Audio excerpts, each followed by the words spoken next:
السلام علیکم ورحمۃ اللہ وبرکاتہ۔ الحمد للہ والصلاة والسلام علی رسول اللہ وعلی آلہ وصحبہ ومن والاه وبعد۔ محترم بزرگوں، دوستوں اور بھائیوں، قربانی کا جانور کن عیوب سے خالی ہونا چاہیے؟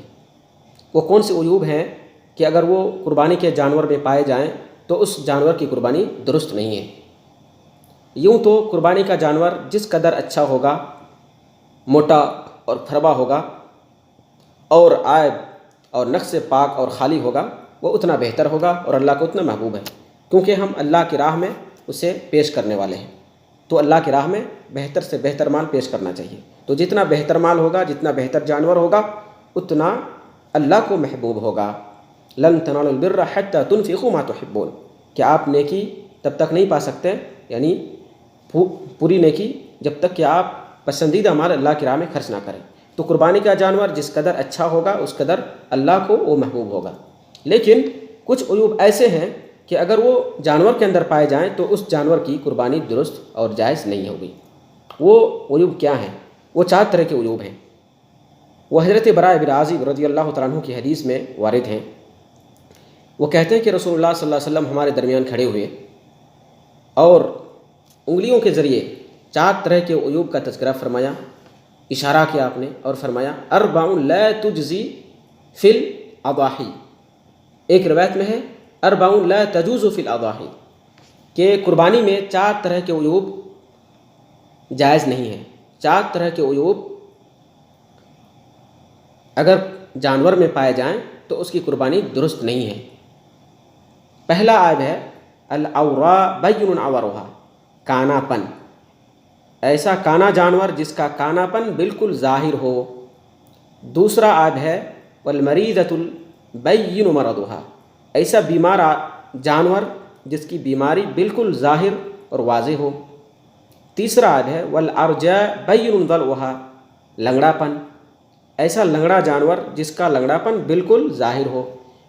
چوتھا عیب والکثیر التی لا تنقی، اتنا کمزور جانور ہو کہ اس کی ہڈیوں میں گودے تک نہ ہو، وہ چل پھر نہ سکتا ہو۔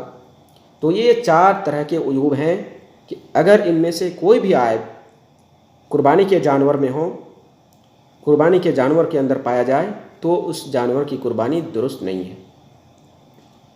اس حدیث کے اخیر میں جو راوی ہیں، یعنی براء بن عازب سے جو تابعی روایت کرتے ہیں، وہ کہتے ہیں فإنی اکرہ ان یکون فی السن نقص، میں یہ بھی ناپسند کرتا ہوں کہ جانور کی دانت میں کوئی نقص ہو، دانت ٹوٹا ہوا ہو، یا دانت کو 1 دانت یا 2 دانت اس کے کچھ دانت نکل گئے ہوں۔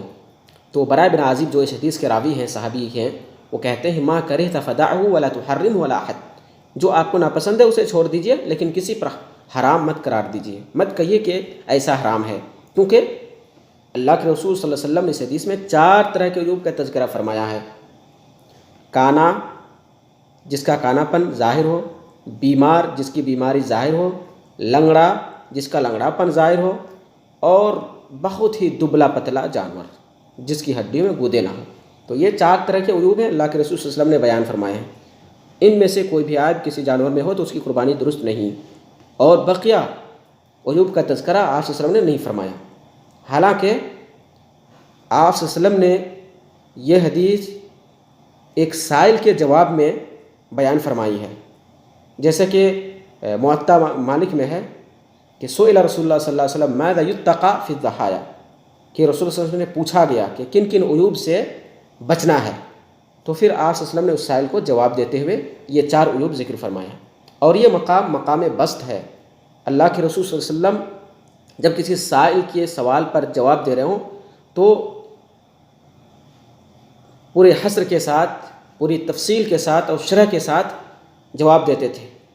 تو جب یہاں بھی ایک سائل آیا اور سائل کو آپ نے 4 طرح کے عیوب سے بچنے کا حکم دیا، گویا اس حدیث میں حصر ہے ان عیوب کا جن عیوب کے رہتے ہوئے جانور کی قربانی نہیں ہوگی۔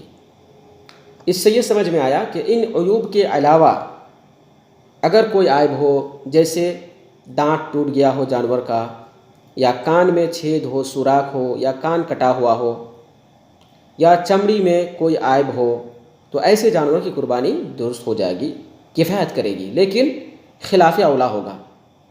حضرت علی رضی اللہ تعالیٰ عنہ کی حدیث ہے، امرنا رسول اللہ صلی اللہ علیہ وسلم ان نستشرف الاذن والعین، اس کی سند حسن ہے کہ رسول اللہ صلی اللہ علیہ وسلم نے ہمیں جانور کے کان اور آنکھ دیکھنے کا حکم دیا۔ تو اس حدیث کو استحباب پر محمول کیا گیا ہے کہ کان بھی کسی عیب سے پاک ہو جانور کا، یہ بہتر ہے، مستحب ہے، لیکن اگر کان میں کوئی سوراخ ہے تو اس کی قربانی بھی جائز ہوگی۔ اس حدیث میں ایک بات قابل غور ہے کہ اللہ کے رسول صلی اللہ علیہ وسلم نے فرمایا بین عورھا، اسی طرح فرمایا بین ضلعھا بین مرضھا، یعنی جس کا کانا پن بالکل ظاہر ہو، جس کا لنگڑا پن بالکل ظاہر ہو، جس کی بیماری بالکل ظاہر اور باہر ہو۔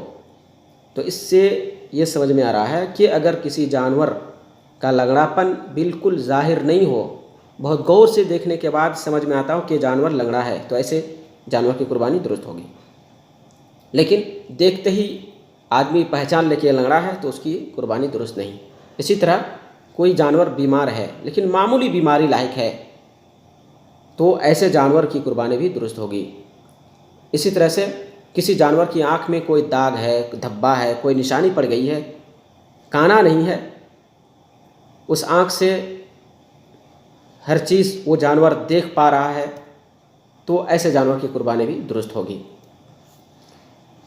اس حدیث سے پر قیاس کرتے ہوئے جمہور اہل علم نے کہا کہ اللہ کے رسول صلی اللہ علیہ وسلم نے اس حدیث میں کچھ عیوب کا ذکر فرمایا، وہ کم تر عیوب ہیں، ان سے بڑھ کر جو عیوب ہوں اور انہی عیوب کے جنس میں سے ہوں تو ایسے جانوروں کی بھی قربانی درست نہیں ہوگی۔ کیسے؟ جیسے اللہ کے رسول نے فرمایا کہ کانا جانور کی قربانی درست نہیں۔ کانا اس جانور کو کہتے ہیں جس کی ایک آنکھ برباد ہو گئی ہو، ضائع ہو گئی ہو۔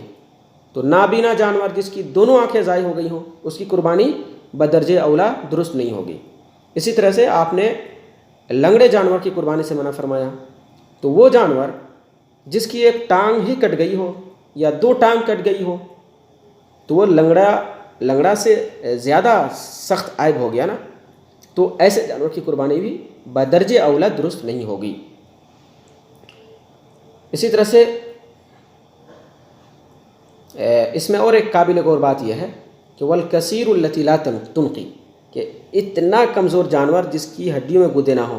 تو اگر کوئی جانور کمزور ہے لیکن چل پھر رہا ہے، کھا پی رہا ہے، بہت کمزور نہیں ہے، بہت بوڑھا نہیں ہے، تو اس کی قربانی بھی درست ہوگی۔ اللہ رب العالمین سے دعا گو ہوں کہ اللہ رب العالمین ہماری قربانی کی عبادت قبول فرمائے اور ہمیں طریقہ نبوی کے مطابق اس کو انجام دینے کی توفیق عطا فرمائے۔ السلام علیکم ورحمۃ اللہ وبرکاتہ۔